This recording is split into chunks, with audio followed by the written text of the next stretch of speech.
Chapter 18 of When the King Came. This recording is in the public domain. When the King Came, Stories from the Four Gospels, by George Hodges. Chapter 18. The King Stops a Funeral. You remember that Nazareth was in the midst of the hills, and that on the south lay a wide plain. From the Nazareth heights across the plain one could see the white houses of a village called Nain, built on a hillside. In this village there lived a poor widow, with her only son. One day this son, his mother's consolation and hope and support, fell sick and died. It was very sad, and everybody in the village was full of sympathy for the mother, so that when the day came for the funeral, there was a great company of people to join their tears with hers. The word Nain means pleasant, and pleasant it was indeed amidst the trees, looking out north and east and west toward the high mountains, and even having a glimpse, when the sun was shining, of the blue sea. But the poor mother did not look at the view, nor did she know whether the sky above her head was black or white. Everything was dark before her eyes. A rough, steep path led up the hill to the village, and down this path came the funeral procession. First mourning women making a loud lamentation, then young men carrying the body on a wide flat board, then the mother, and after her the people of the town. But as they started to go down, another and very different company started to go up. There was quite a crowd of these people, some from Capernaum, some from the country round about, fishermen and farmers in rough clothes, and among them one who was dressed as they were, but to whom they all gave reverence. And as they went he talked, while they all listened eagerly. And there they met, on the side of the hill, in the middle of the rocky path, the procession of mourners and he who came, as he said, to bind up the broken-hearted.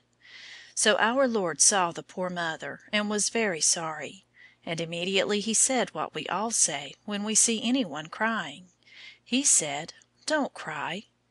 Only when we say that, our friends go on crying just the same, and we cannot do anything except show our sympathy.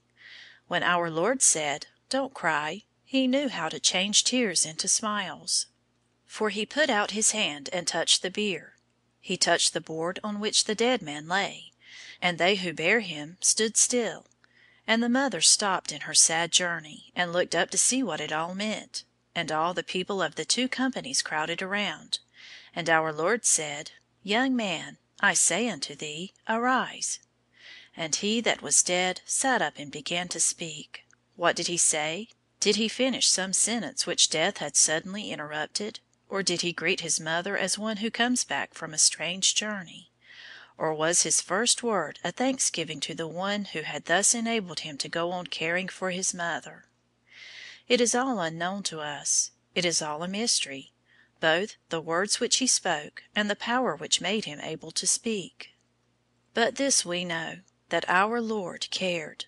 Sometimes death comes in such a way that it seems as if God does not care.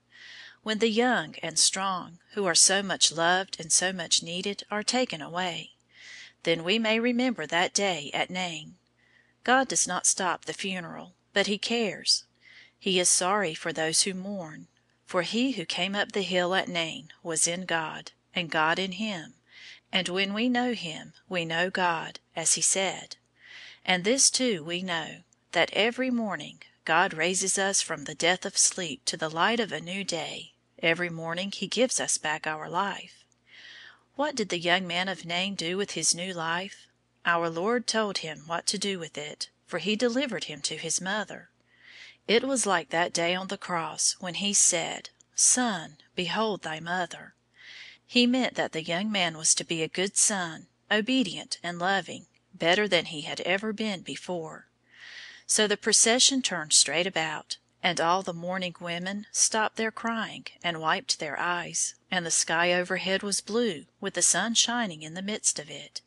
And the people glorified God, some saying, "A great prophet is risen up among us."